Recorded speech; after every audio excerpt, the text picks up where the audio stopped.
नमस्कार विद्यार्थी मित्रांनो आणि पालकांनो, तुम्हा सर्वांसाठी मी एक आज आनंदाची बातमी घेऊन आलेलो आहे. खूप दिवसानंतर तुम्हा सर्वांसमोर माझा चेहरा आज आलेला आहे. विद्यार्थी मित्रांनो आणि पालकांनो, खूप आनंदाची बातमी खूप महत्वाची वाटली म्हणून आज जवळपास आता 10 वाजत आहे रात्रीचे आणि 10 वाजेला मी व्हिडिओ शूट करत आहे. कदाचित व्हिडिओ एडिट होऊन तुमच्यापर्यंत पोहोचायला 10:30 वाजू शकतात. तर सगळ्यांनी वेळ काढून हा व्हिडिओ पूर्ण बघा आणि इतरांपर्यंत सगळ्यांना हात जोडून विनंती आहे, कृपया करून इतरांपर्यंत आजचा जो व्हिडिओ आहे खूप अत्यंत महत्त्वाचा व्हिडिओ आहे. इतर विद्यार्थ्यांपर्यंत पण पोहोचवायचा आहे. जसं मी तुम्हाला आधी सांगितलेलं होतं, की जो एलिजिबिलिटी क्रायटेरिया आहे, हा कमी झालेला आहे. पूर्वी काय होतं 40 पर्सेंटाइल रिझर्व्ह कॅटेगरी वाल्यांना, 50 पर्सेंटाइल ओपन ओबीसी वाल्यांना रिक्वायर्ड होते to take admission for BSc nursing course for academic year 2025-26 साठी, अकॅडमिक इयर 2025-26 साठी बीएससी नर्सिंग या कोर्सला ऍडमिशन घेण्यासाठी रिझर्व्ह कॅटेगरीच्या स्टुडंटला 40% रिक्वायर्ड होते आणि ओबीसी ओपनच्या कॅटेगरीला 50% रिक्वायर्ड होते एमएच नर्सिंग सीईटी 2025 मध्ये. तर आता हा क्रायटेरिया राहिलेला नाहीये. त्याचप्रमाणे अजून आनंदाची गोष्ट जर सांगायचं म्हटलं तर जे तुमचं कॅप राऊंड 4 आहे, ते कॅप राऊंड 4चं जे शेड्यूल होतं, ते शेड्यूल टेंटेटिव्ह शेड्यूल जे होतं ते शेड्यूल पोस्टपोन झालेलं होतं.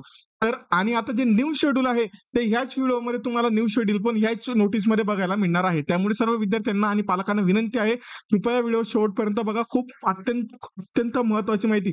कुठल्याही युट्यूबरने, कितीही मोठा युट्यूबर असो, ज्याने तुम्हाला सांगितलं नसेल त्यांनी तुम्हाला सांगितलं नसेल, पण मी तुम्हाला सांगत आहे, खूप अत्यंत महत्वाची माहिती होणार आहे. कृपया करून शेवटपर्यंत व्हिडिओ बघा.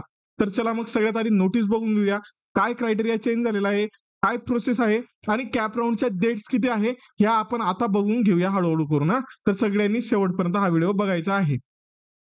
सगळ्यात आधी Indian nursing council vide letter dated 17 September 2025 has allowed to relax the percentile criteria for BSc nursing admission for academic year 2025-26 and wide notice dated 17 September 2025 extended the last date of admission for BSc nursing course up to 31st October 2025 in view of the above refer letters from Indian Nursing Council has availed vacancy at the end of the cap round 4. The competent authority has decided to allow registration for all candidates who have appeared based nursing examination and allow them to participate in subsequent cap round as per the schedule given below. तर Indian nursing काउन्सिलचे 2 letter, त्यांचा संदर्भ घेऊन आजची ही notice CET सेलकडनं बनवण्यात आलेली आहे. ज्यामध्ये काय सांगितलेलं आहे, तर जे मार्क्स आहेत त्या मार्क्समध्ये जेवढेही विद्यार्थी आहेत त्यांना काय दिलेलं आहे, रिलॅक्सेशन दिलेलं आहे आणि त्या हिशोबानं इथून पुढे आता नवीन रजिस्ट्रेशन प्रोसेस सुरू होईल. विद्यार्थ्यांना रजिस्ट्रेशन करायचं आहे. कोणत्या विद्यार्थ्यांना? ज्या विद्यार्थ्यांना 0 मार्क्स असतील तेही रजिस्ट्रेशन आता करू शकतात. ज्यांना 0 मार्क्स असेल ते पण आता रजिस्ट्रेशन करू शकतात. इथे शब्द काय वापरलेला आहे बघा. अलो the participant who appeared for MH BSc nursing CET 2025, ज्यांनी फक्त भाग घेतलेला आहे, परीक्षा फक्त दिलेली आहे, त्या सर्वांना आता BSc नर्सिंग 2025 साठी ऍडमिशन घेता येईल असं त्यांनी सांगितलेलं आहे. त्या हिशोबानं आता पुढे काय काय इलिजिबिलिटी राहील ते बघून घेऊया आपण. Okay. Eligibility criteria for qualifying examination for BSc nursing. Candidates should have passed in the subject of PCB, म्हणजे विद्यार्थ्यांनी फिजिक्स, केमिस्ट्री, बायोलॉजी हे विषय पास केलेले असायला पाहिजे. त्याच्यानंतर त्यांना फिजिक्स, केमिस्ट्री, बायोलॉजी हे विषय मिळून किती पर्सेंटाइल पाहिजे? 45 पर्सेंटाइल पाहिजे. आणि जे SC ST चे विद्यार्थी आहे, SC आणि ST चे विद्यार्थी आहेत किंवा SC ST धरून जे इतर कॅटेगरीचे विद्यार्थी आहेत, अदर बॅकवर्ड कॅटेगरीचे विद्यार्थी आहेत, त्यांना 45 पर्सेंटाइल नसून तर किती पर्सेंटाइल पाहिजे? 40 पर्सेंटाइल पाहिजे. त्याच्यामध्ये 12th सायन्समध्ये किती पर्सेंटाइल पाहिजे? 40 पर्सेंटाइल पाहिजे. बरोबर. आणि बाकीचे जे विद्यार्थी आहेत त्यांना किती पर्सेंटाइल पाहिजे? कमीत कमी 45 पर्सेंटाइल पाहिजे 12th सायन्समध्ये. बरोबर. फिजिक्स, केमिस्ट्री, बायोलॉजी मिळून. ओके. असं त्यांनी इलिजिबिलिटी क्रायटेरिया ठेवलेला आहे. आणि प्लस इकडे बघा 45 ओबीसी ओपनला plus MH nursing CET, MH CET आणि बाकीचे SC ST अदरवाल्यांना 40% 12वीला प्लस MH नर्सिंग CET त्यांना फॉर्म फिल करता येतील असं त्यांनी सांगितलेलं आहे.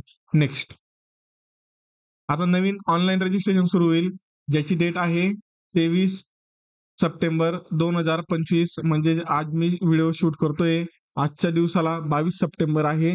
तर 23 सप्टेंबर 2025 ते 28 सप्टेंबर म्हणजे एकूण किती दिवस? 5 दिवस दिलेले आहेत त्यांनी. किती दिवस दिलेले आहेत? 5 दिवस दिलेले आहेत. 5 दिवसामध्ये तुम्हाला काय करायचं आहे? रजिस्ट्रेशन करायचं आहे. नंतर मग रजिस्ट्रेशन केल्यानंतर तुम्हाला ते 28 तारखेपर्यंतच काय करायचं आहे? पेमेंट करायचं आहे. नंतर तुमचे जे ऑल डॉक्युमेंट आहेत ते डॉक्युमेंट अपलोड करायचे आहेत. नंतर तुमचं काय होईल? जे रजिस्टर कॅन्डिडेट आहे त्यांची काय डिस्प्ले होईल? 29 तारखेला सीट मॅट्रिक्स डिस्प्ले होईल. 29 तारखेला काय येईल? सीट मॅट्रिक्स येईल. बरोबर. पुढे आता शेड्यूल काय राहील? कॅपराऊंड 4चा सगळ्यात महत्वाचा मुद्दा, सगळे विद्यार्थी व पालकांचा सगळ्यात मोठा प्रश्न आणि व्हिडिओमध्ये सगळ्यात जास्त येणारे कमेंट, कॅपराऊंड 4 कधी होणार आहे? तर बघा आता कधी होतोय कॅपराऊंड 4. सगळ्यात पहिले सीट मॅट्रिक्स कधी येईल? 29 तारखेला. सीट मॅट्रिक्स आल्यानंतर प्रेफरन्स फॉर्म फिल करणं 29 तारखेपासून 1 तारखेपर्यंत तुम्हाला काय करायचं आहे? प्रेफरन्स फॉर्म फिल करायचा आहे. नंतर जी सिलेक्शन लिस्ट आहे कॅपराऊंड 4 साठी, सिलेक्शन लिस्ट जी आहे कॅपराऊंड 4 साठी ती कधी येईल? 4/10ला, म्हणजेच पुढच्या महिन्यामध्ये, नेक्स्ट मंथला. बरोबर. 1 मंथ प्रोसेस जी आहे ती आता लेंदी झालेली आहे. नंतर तुम्हाला 5 तारखेपासून तर 10 दिवस, एकूण 5 दिवस देण्यात दिली, पण 5 तारखेपासून तर 10 तारखेपर्यंत तुम्हाला काय करायचं आहे? जे कॉलेज तुम्हाला अलॉट झालेलं आहे त्या कॉलेजला तुम्हाला काय करायचं आहे? ऍडमिशन करायचं आहे. त्या कॉलेजला तुम्हाला काय करायचं आहे? ऍडमिशन करायचं आहे. तर अशा पद्धतीचं शेड्यूल राहील. आणि नंतर जे तुमचं इन्स्टिट्यूशन लेवल राऊंडचं शेड्यूल आहे ते पण तुम्हाला CET सेलला, इन्स्टिट्यूशन लेवल राऊंडचं शेड्यूल जे आहे ते CET सेलला तुम्हाला लवकरच बघायला मिळेल. तर ह्या व्हिडिओमध्ये तुमच्या सगळ्याच प्रश्नांचे उत्तर आज मी देऊन टाकलेलं आहे. त्याचप्रमाणे ज्या विद्यार्थ्यांना कमी मार्क्स मिळालेले आहेत त्या विद्यार्थ्यांपर्यंत हा व्हिडिओ शेअर करणं, त्या विद्यार्थ्यांपर्यंत ही माहिती पोहोचवणं हा तुमची नैतिक जबाबदारी आणि माणुसकीचा धर्म आहे. त्याच्यामुळे सर्व ज्या विद्यार्थ्यांनी परीक्षा दिलेली होती पण मार्कांच्या अभावामुळे, स्वतःहून कोणी मार्क्स नाही, कोणाचं बुद्धिमत्ता जेवढी त्या हिशोबाने मार्क्स मिळत असतात, तर कमी मार्क्स ज्यांना मिळालेले होते त्या विद्यार्थ्यांना पण सांगा की बाबांनो, तुम्ही जरी दुसऱ्या कुठल्या कोर्सला ऍडमिशन घेतलेलं आहे, तुम्ही जरी दुसऱ्या कुठल्या कोर्सला ऍडमिशन घेतलेलं आहे तरी अजून वेळ गेलेली नाही. तुम्ही आता BSc नर्सिंगला कॅपराऊंड थ्रू ऍडमिशन घेऊ शकतात. हे जास्तीत जास्त विद्यार्थ्यांपर्यंत पोहोचवणं, जसं मी पोहोचवतोय तसंच तुमचा पण काय आहे? नैतिक धर्म आहे, माणुसकीचा धर्म आहे. माणुसकीचा धर्म म्हणून, माणुसकीला जोपासायचंय म्हणून हा व्हिडिओ सगळ्यात जास्तीत जास्त सगळ्या विद्यार्थ्यांपर्यंत ही माहिती, हा व्हिडिओ शेअर करायचा आहे. ज्या विद्यार्थ्यांना कमी मार्क्स मिळालेले आहे आणि त्यांना कॅपराऊंड मधनं कॉलेज मिळवायचं आहे त्या विद्यार्थ्यांना मी जातीनं स्वतः त्यांची प्रेफरन्स लिस्ट बनवणार आहे. मी स्वतः त्यांना हेल्प करणार आहे. माझा नंबर जो आहे या व्हिडिओच्या डिस्क्रिप्शन मध्ये मी व्हॉट्सअप ग्रुपची लिंक दिलेली आहे. त्या ग्रुपचा ऍडमिन जो आहे तो माझाच नंबर आहे ऍडमिन मध्ये. तो नंबरला तुम्ही मला व्हॉट्सअप करा. ज्यांना कमी मार्क्स मिळालेले आहे, अजून कॉलेज मिळालेलं नाही ते विद्यार्थी, प्लस ज्यांना कमी मार्क्स होते आणि आता रजिस्ट्रेशन करून कॉलेज मिळवायचं आहे त्यांची जी प्रेफरन्स लिस्ट आहे त्यांना जे गायडन्स आहे ते मी स्वतः करणार आहे. एकही रुपया न घेता, फ्री ऑफ कॉस्ट. एक समाजसेवा म्हणून, माणुसकीचा धर्म म्हणून आणि एक मदतीचा हात म्हणून मी तुमच्यासाठी उपक्रम राबवत आहे. महाराष्ट्रामध्ये आजपर्यंत असे उपक्रम कोणी राबवलेले नाहीयेत. असे उपक्रम मी नव्यानं सुरू केलेल्या चॅनलवरती राबवत आहे आणि विद्यार्थ्यांनी दिलेल्या प्रेमानं माझं मन अगदी भारावून गेलेलं आहे. विद्यार्थ्यांचे कितीही मी लाख लाख धन्यवाद दिले तरी माझ्यासाठी खूप कमी आहे. कारण की फक्त 2च महिन्यामध्ये चॅनलने एवढ्या लवकर ग्रोथ केली, इतके सबस्क्रायबर्स वाढले. आणि त्यानंतर सांगायचं म्हटलं, चॅनलने जो क्रायटेरिया असतो एक प्रोफेशनल चॅनल बनण्याचा, तो क्रायटेरिया आपण विद्यार्थ्यांच्या विश्वासाने पूर्ण केलेला आहे. त्यामुळे मी मनापासून, अगदी मनापासून सर्व विद्यार्थ्यांचे, सर्व पालकांचे आभार मानतो. जर यदा कदाचित माझं काही चुकीचं बोललं गेलं असेल किंवा काही चुकीची माहिती तुमच्यापर्यंत पोहोचली असेल तर मी ती काही मुद्दामून केलेलं नाहीये आजपर्यंत. ते मी तुम्हाला मदत करण्याच्या हेतूनच केलेला होता. तर जर असं काही तुम्हाला वाटलं तर नक्कीच मला कळवा. आणि तुम्ही सर्वांनी दिलेल्या मदतीमुळे, सपोर्टमुळे तुम्हा सर्वांचं पुन्हा एकदा धन्यवाद. Till then take care.